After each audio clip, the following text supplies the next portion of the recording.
اس سلسلہ اجتماعات کے اعتبار سے الوداعی تحفہ ہوگا۔ اب میں آغاز کر رہا ہوں۔ پہلی بات، اس سبب میں 3 باتیں مجھے کہنی ہیں۔ سب سے پہلی بات یہ کہ زندگی کی سب سے بڑی حقیقت موت ہے۔ ہم بھلائے رکھتے ہیں، اپنے ذہن سے اسے دور رکھتے ہیں، لیکن واقعہ یہ ہے کہ زندگی کی سب سے بڑی حقیقت موت ہے۔ خدا کے منکر پیدا ہوئے ہیں، لیکن موت کا انکار کرنے والا تو کوئی پیدا نہیں ہوا۔ اس لیے میں نے آیت آپ کو سنائی، کل نفس ذائقۃ الموت،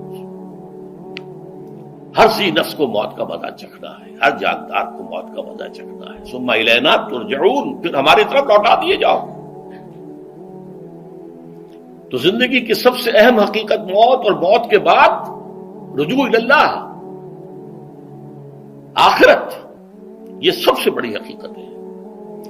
ایک حقیقت سب مانتے ہیں، سب جانتے ہیں، دوسری حقیقت کے اوپر پردہ پڑا ہوا ہے۔ میں نے اس اعتبار سے نوٹ کیا، یہ الفاظ قرآن میں 3 مرتبہ ہے، کل نفس ذائقۃ الموت، ہر جاندار کو موت کا مزہ چکھنا ہے۔ انبیاء اس سے مستثنا نہیں رہے، رسول اس سے مستثنا نہیں رہے، اولیاء اللہ مستثنا نہیں رہے۔ وقتی طور پر استثناء حضرت عیسیٰ کا ہے کہ ابھی وہ زندہ ہیں، لیکن عیسیٰ یاتی علیہ الموت، حضور نے فرمایا عیسیٰ پر بھی موت آئے گی، جب دوبارہ آئیں گے زمین پر اتریں گے، پھر اس کے بعد ان پر موت وارد ہوگی، ان کی نماز جنازہ پڑھی جائے گی، انہیں دفن کیا جائے گا حضور کے پہلو میں، شادی بھی کریں گے، اولاد بھی ہوگی۔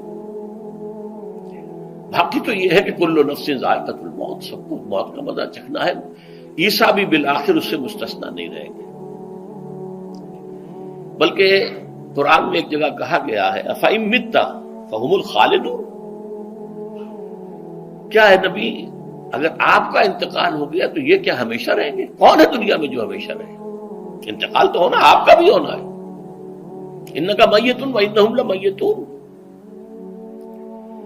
یہ تو مختصر ترین الفاظ تھے۔ اس سے آگے بڑھیے، سورہ انبیاء میں فرمایا کل نفس ذائقۃ الموت وَنَبْلُوكُمْ بِالشَّرِّ وَالْخَيْرِ فِتْنَةً وَإِلَيْنَا تُرْجَعُونَ، ہر جاندار کو موت کا مزہ چکھنا ہے، اور اس سے پہلے پہلے ہم تمہیں آزماتے رہیں گے، خیر کے ذریعے بھی، بھلائی دے کر، صحت دے کر، دولت دے کر، اولاد دے کر، شہرت دے کر، اور برائی کے ذریعے سے بھی، تنگ دستی دے کر، بے عزتی دے کر، اہانت دے کر، ذلت دے کر،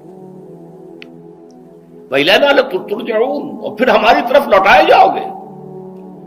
یہ وہ دوسری حقیقت جو میں نے کہا کہ جس پر پردہ پڑا ہوا ہے، بہت بڑا پردہ ہے۔ لوگ یہی سمجھتے ہیں کہ یہی دنیا کی زندگی ہے۔ قرآن کہتا ہے إِنَّ الدَّارَ الْآخِرَةَ لَهِيَ الْحَيَوَانُ لَوْ كَانُوا يَعْلَمُونَ، یہ تو آخرت والی زندگی ہے جو اصل زندگی ہے، کاش کہ انہیں معلوم ہوتا۔ اس سے بھی زیادہ تفصیل سے یہ آل عمران میں آئی ہے، كُلُّ نَفْسٍ ذَائِقَةُ الْمَوْتِ وَإِنَّمَا تُوَفَّوْنَ أُجُورَكُمْ يَوْمَ الْقِيَامَةِ، ہر جاندار کو موت کا مزہ چکھنا ہے، اور پھر تمہیں پورا پورا تمہارا اجر اور بدلہ دے دیا جائے گا قیامت کے دن۔ فَمَنْ زُحْزِحَ عَنِ النَّارِ وَأُدْخِلَ الْجَنَّةَ فَقَدْ فَازَ، جو کوئی آگ سے بچا لیا گیا اور جنت میں داخل کر دیا گیا، وہ تو کامیاب ہو گیا۔ اللہم ربنا اجعلنا منہم، اللہم ربنا اجعلنا منہم، اللہم ربنا اجعلنا منہم۔ وما الحیات الدنیا الا متاع الغرور، اور دنیا کی زندگی تو سوائے دھوکے کے سامان کے اور کچھ نہیں ہے۔ دھوکہ کس معنی میں؟ یہ تمہیں اصل زندگی سے غافل کر دیتی ہے۔ تم کہیں سفر پر جا رہے تھے، تمہارا کہیں گھر تھا، تمہیں واپس آنا تھا، تم راستے ہی میں کسی دلچسپی میں ایسے مگن ہوئے کہ گھر بار سب بھول گئے۔ یہ تو تمہارا عارضی سا سفر تھا، تم نے اسی کو اپنی منزل بنا لیا، اپنا ٹھکانہ بنا لیا، تو دھوکہ دیا اس نے تمہیں۔ ویسے دنیا کی زندگی دھوکہ نہیں ہے، بڑی حقیقت ہے، اس لیے کہ حضور نے فرمایا انما الدنیا مزرعۃ الآخرہ، یہ دنیا آخرت کی کھیتی ہے، یہاں بو گے تو وہاں کاٹو گے، یہاں کچھ کمائی کرو گے تو وہاں اس کا بدلہ ملے گا۔ اس اعتبار سے دنیا بہت بڑی حقیقت ہے، ایک ایک لمحہ بہت بڑی قیمتی شے ہے، لیکن اگر یہ دنیا تمہیں آخرت سے غافل کر دے تو اس سے بڑا دھوکے باز ہو کوئی نہیں۔ یہ اصل دجال ہے۔ میں نے تقریباً 60 برس کی عمر کو جب میں پہنچا تھا تو موت کا انتظار شروع کر دیا تھا۔ میرے قریبی احباب کو معلوم ہے، میں کہتا رہا، یہ بھی کہتا رہا کہ بھائی میں اپنے حصے کا کام کر چکا ہوں، جتنی صلاحیت اللہ نے دی تھی، جتنی بھی میرے اندر استعداد تھی، میں اس کو بھرپور طریقے پر استعمال کر چکا ہوں۔ دم واپسی برسر راہ ہے عزیز و اب اللہ ہی اللہ ہے، یہ میرا معاملہ رہا ہے 60 برس کی عمر سے۔ اس کے بعد اللہ نے مزید 14 برس دیے ہیں، یہ نافلۃ لک کے درجے میں کہتا ہوں، اس کا اللہ کا عطیہ خصوصی ہے، نفل ہے، ہمیشہ کہتا رہا ہوں۔ مسنون زندگی تو 61 برس ہے ہمارے حساب سے۔ علامہ اقبال کے بارے میں سنا ہے کہ رویا کرتے تھے کہیں میری عمر حضور کی عمر سے زیادہ نہ ہو جائے، وہ 6 مہینے کم ہی رہی ہے حضور کی عمر سے۔ جو حضور کی عمر تھی وہی حضرت ابو بکر کی، وہی حضرت عمر کی، وہی حضرت علی کی۔ ہاں، حضرت عثمان 82 برس کے ہوئے ماشاءاللہ۔ پھر یہاں کے مجددین میں سے وہی عمر حضرت شیخ احمد سرہندی کی، وہی شاہ ولی اللہ دہلوی کی۔ ہاں، شیخ عبدالحق محدث دہلوی رحمۃ اللہ علیہ 82 برس کی عمر۔ لیکن یہ میں کہا کرتا تھا مسنون عمر تو 61 برس ہے، جسے ہم 63 کہتے ہیں، وہ اصل میں ہمارے حساب سے 61 بنتا ہے۔ وہ 63 قمری ہے، جو 9 دن کم ہے، قمری سال جو ہے وہ شمسی سال سے۔ بہرحال میں اس وقت سے منتظر تھا، لیکن جو بھی وقت اللہ نے دیا ہے، اللہ کا شکر ہے، وہ مفید کاموں میں لگا ہے۔ ان میں خاص طور پر میں سمجھتا ہوں کہ اللہ کا مجھ پر سب سے بڑا احسان، اور مجھ ہی پر نہیں، بہت بڑے پیمانے پر لوگوں پر جو احسان ہوا ہے، وہ میرا 1998 کا دورہ ترجمہ قرآن ہے جو کراچی میں ہوا تھا۔ 1998 کے مارچ میں میرا بڑا آپریشن ہوا، دونوں گھٹنے تبدیل کیے گئے، لیکن 98 کے آخر میں، حالانکہ میں چل نہیں سکتا تھا، کراچی میں مسجد جو ہے اونچی ہے، دوسری منزل پر ہے، تو خاص ریمپ بنایا گیا جس کے ذریعے میں ویل چیئر پر مجھے لے جایا جاتا تھا۔ میں نے درس کیا۔ اس درس کی گزشتہ چند سالوں سے پوری دنیا میں جو گونج ہوئی ہے اللہ کے فضل و کرم سے، اللہ کا کوئی حکمت خداوندی اس کے ساتھ وابستہ ہے۔ اس میں میرے کسی کام کو دخل نہیں ہے، میری کسی کوشش کو دخل نہیں ہے۔ میں نے تو جو درس میں دیتا آ رہا تھا سن 85 سے دورہ ترجمہ قرآن، البتہ یہ بات ضرور ہے کہ میں نے محسوس کیا تھا کہ سن 98 کے اس درس میں دورہ ترجمہ قرآن کے مجھے خصوصی انشراح حاصل تھا۔ میری ساری گفتگو کا حاصل کیا ہے؟ دیکھیے، نظریاتی تحریکوں کا تعلق اشخاص سے نہیں ہوتا، ٹھیک ہے، کوئی اس کا داعی ہوتا ہے، کوئی اس کا مؤسس ہو جاتا ہے، کوئی اس کا آغاز کرنے والا ہوتا ہے، لیکن نظریاتی تحریک افراد سے وابستہ نہیں ہوتی۔ افراد آتے چلے جاتے ہیں اپنا اپنا حصے کا کام کر کے، جس کو جتنا مقدر ہے، جتنی اللہ تعالیٰ کی طرف سے توفیق ہے، وہ اپنا کام کرے گا، چلا جائے گا۔ یہ چمن یوں ہی رہے گا اور ہزاروں جانور اپنی اپنی بولیاں سے بول کر اڑ جائیں گے۔ مبارک ہیں وہ لوگ جنہیں قرآن کی بولی بولنا نصیب ہو جائے۔ وَإِنْ يَحْسَبُ أَنِّي مِنْهُمْ، مجھے گمان ہے، اللہ کا فضل ہے کہ میں ان میں سے ہوں، میں نے قرآن کی بولی بولی ہے، اور قرآن مجید کو جیسا کہ وہ ہے، ایز اٹ از، اپنے کو مذمومہ خیالات، اپنے کوئی ذہن سے زائدہ نظریات کو میں نے اس میں دخل نہیں دیا، جسے انگریزی میں آپ آبجیکٹیولی کہتے ہیں، خالص معروضی طور پر قرآن کو پڑھا ہے، قرآن کو قرآن سے سمجھا ہے، یا پھر سیرت رسول سے سمجھا ہے۔ میں لفظ سنت کی بجائے سیرت استعمال کر رہا ہوں۔ قرآن مجسم حضور تھے صلی اللہ علیہ وسلم، اور حضور کی سیرت اور حیات جو ہے وہ قرآن مجید کی اصل تفسیر ہے۔ یہ حقیقت بھی بہت کم لوگوں کے علم ہے۔ وہ احادیث کا نام تو لیتے ہیں، احادیث بھی ہے، سیرت بھی تو احادیث ہی سے ہمیں ملتی ہے، لیکن میں خاص طور پر سنت یا حدیث کی بجائے سیرت کا استعمال کرتا ہوں۔ قرآن کی 2 سورسز ہیں، قرآن خود اور سیرت رسول صلی اللہ علیہ وسلم۔ بہرحال انشاءاللہ العزیز یہ کام بڑھے گا، چلے گا، یہ میں ابھی بعد میں عرض کروں گا۔ دوسری بات جو میں نے آیت پڑھی آپ کو، وَمَن نُعَمِّرْهُ نُنَكِّسُ فِي الْخَلْقِ أَفَلَا يَعْقِلُونَ، بہت بڑی حقیقت زندگی کی یہ بھی ہے، جس کی ہم عمر زیادہ کر دیتے ہیں اس کی خلقی صلاحیتوں میں کمی کر دیتے ہیں۔ موٹی بات ہے، بڑھاپا آئے گا، ہمیشہ کی مانی ہوئی بات ہے۔ اگرچہ جوانی میں آدمی بڑھاپے کا تصور نہیں کرتا، لیکن بڑھاپا آنا ہے، یہ بھی ایک حقیقت ہے موت کی طرح۔ غالب نے کہا تھا مزمحل ہو گئے قوائے غالب، اب عناصر میں اعتدال کہاں۔ ایک صاحب نے مجھے شعر سنایا تھا، ابراہیم صاحب تھے ٹونک کے رہنے والے، ذوف پیری بڑھ گیا جوش جوانی گھٹ گیا، اب عصا بنوائیے نخلے تمنا کاٹ کر۔ یہ تمنائیں جو ہیں طول العمر، انہیں کاٹو، اب گئی جوانی، امنگوں والا دور گیا، اور یہ جو تمناؤں کا پودا ہے اس میں سے لکڑی لے کر عصائے پیری بنوا لیجیے، اب بڑھاپے کے لیے ایک عصا درکار ہے۔ بڑا پیارا شعر ہے، ذوف پیری بڑھ گیا جوش جوانی گھٹ گیا، اب عصا بنوائیے نخل تمنا کاٹ کر۔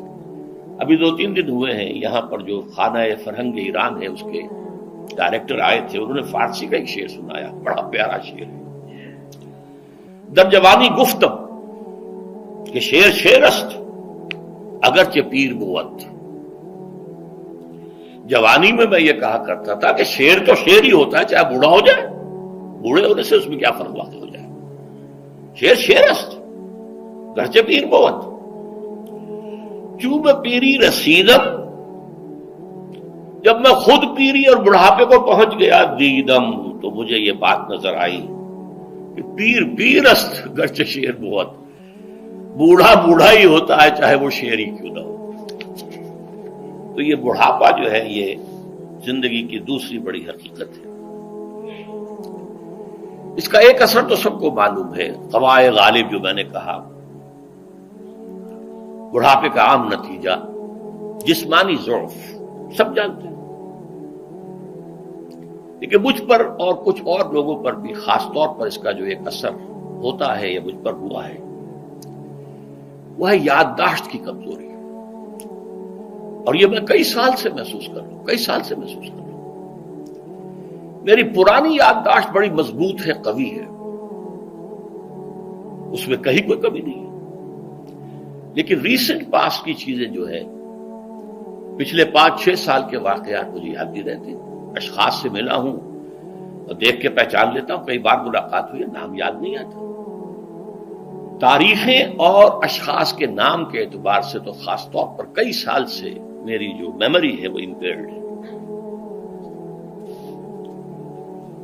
اور میں محسوس کرتا رہا ہوں کچھ عرصے سے کہ عین تقریر کے دوران محسوس ہوتا بلیک آؤٹ ہو گیا،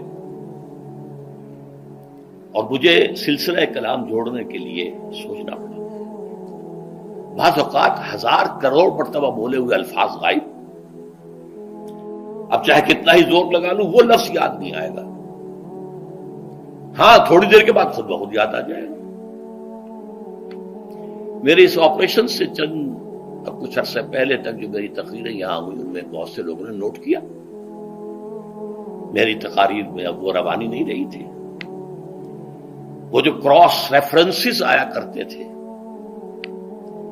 جس کی بنا پر ایک مولانا عبدالکریم پاریخ صاحب تھے ناگپور کے، انڈیا کے، مولانا علی میاں کے وہ خلفاء میں سے، انہوں نے تفسیر بھی لکھی ہے قرآن کی، وہ ایک مرتبہ لاہور آئے تھے تو مجھ سے بھی ملاقات ہوئی، میرا درس بھی سنا، پھر یہاں وہ ایک دینی ادارے میں گئے، وہاں میرے خلاف باتیں ہو رہی تھی، تو انہوں نے کہا بھائی اس شخص کی کیا بات کرتے ہو، اس کے سامنے تو معلوم ہوتا ہے کہ قرآن کھلا ہوا ہے، جہاں سے چاہے لے لے، پھول کھلے ہیں گلشن گلشن، لیکن اپنا اپنا دامن، تم کیا بات کر رہے ہو اس کے بارے میں۔ تو عبدالکریم پاریخ صاحب کی وہ جو تاثر تھا وہ صحیح تھا، کراس ریفرنسز کا آنا، القرآن یفسر بعضہ بعضا، اس میں بہت کمی آ گئی۔ بہرحال اس کے علاوہ تیسری چیز ہوتی ہے بڑھاپے میں ریزسٹنس کی کمی کی وجہ سے عوارض. بلڈ پریشر کا میں مریض ہوں اور کوئی 25 برس سے ہوں، شوگر کا میں مریض ہوں اور کوئی 5 برس سے ہوں. ایک خاص برس جو مجھ پر آیا ہے آج سے 4 سال پہلے، اس کی ایک تاریخ ہے. یہ جو امراض دماغی کے ماہرین ہیں یہ کہتے ہیں کہ ایک مرض ہے بائی پولر ڈپریشن. انسان میں کبھی تو انشراح ہوتا ہے، ایکٹیویٹی ہوتی ہے، سوچتا ہے اور ایکٹیو کرنے کے لیے، گفتگو کے لیے، بھاگ دوڑ کے لیے طبیعت میں آبادی ہوتی ہے. کبھی وہ بجھ سا جاتا ہے، کبھی وہ حرکت کرنے کو جی نہیں چاہتا، پڑا رہے کسی کونے میں، سو جائے. تو یہ بائی پولر معاملہ کہلاتا ہے، یہ ویو چلتی ہے. اچھا یہ ہے ہر انسان میں، جسے ہم عام طور پر کہتے ہیں موڈ آف ہے بھائی میرا، مجھ سے باتیں کرو. تو یہ موڈ کا آف ہو جانا، آن ہو جانا، یہ عام آدمی میں بھی ہوتا ہے. لیکن جو اللہ کے کسی فضل و کرم سے زیادہ ذہین ہو، زیادہ حساس ہو، ان میں پھر یہ جو ویو ہے یہ زیادہ اونچائی زیادہ نیچائی، زیادہ اونچائی زیادہ نیچائی، اور اس کو پھر ہم کہتے ہیں مرض، بائی پولر. یہ ہمارا خاندانی مرض ہے. والد صاحب کا تھا، بڑے بھائی اظہار احمد صاحب کو ہوا، میری بڑی ہمشیرہ کو ہوا. عام طور پر اس کی عمر ہوتی ہے، ہوتی تھی 3 تجربے مجھے ہیں. والد صاحب کو 13 برس میں نے اٹینڈ کیا ہے اس بیماری میں، سن 52 سے 65 تک جب کہ ان کا انتقال ہوا. تو یہ عام طور پر شروع ہوتا ہے 50 برس کے لگ بھگ. میری عمر جب 50 برس کے لگ بھگ ہوئی تو مجھے کئی مرتبہ محسوس ہوا کہ میری تقریر کے دوران سوئچ آف ہوتا. ایک مرتبہ سن 70 میں میری یادداشت کئی گھنٹوں کے لیے بالکل ضائع ہو گئی. اس کا میں نے تذکرہ کیا ہوا، میری کتاب ہے حساب کم و بیش. جو کیفیت مجھ پر گزری تھی، جس کرب کے عالم میں وہ چند گھنٹے مجھ پر گزرے تھے، میں انہیں الفاظ میں بیان نہیں کر سکتا. آدمی خراب ہے، نہ ابتدا کی خبر ہے نہ انتہا معلوم، کچھ بھی نہیں. میں جب 50 برس کا ہوا اور یہ ایک مرتبہ مجھے جھٹکے لگے مسجد سمن آباد کے اندر، تو میں نے ڈاکٹر رشید چودھری صاحب سے، وہ میرے والد صاحب کے بھی معالج رہے تھے، میں نے ان سے کہا کہ یہ ڈینجر زون میں داخل ہو گیا ہوں. ان کا نہیں، آپ کو یہ نہیں ہوگا، اس لیے کہ آپ اللہ کے کتاب کی خدمت کر رہے ہیں. تو ان کی یہ بات تو پارشلی ٹروتھ نکلی کہ 70 برس کی عمر میں مجھ پر یہ 20 برس اللہ تعالیٰ نے مجھے اس میں ایک بونس دے دیا. 70 برس میں ظہور ہوا. اس کا ایکسائٹنگ کاز بنا ہے افغانستان میں جو حادثہ ہوا طالبان کے ساتھ. اتنا صدمہ مجھے تھا، ایک دم بیٹھ گیا. یہ چیز جو ہے ابھی کنٹینیو کر رہی ہے.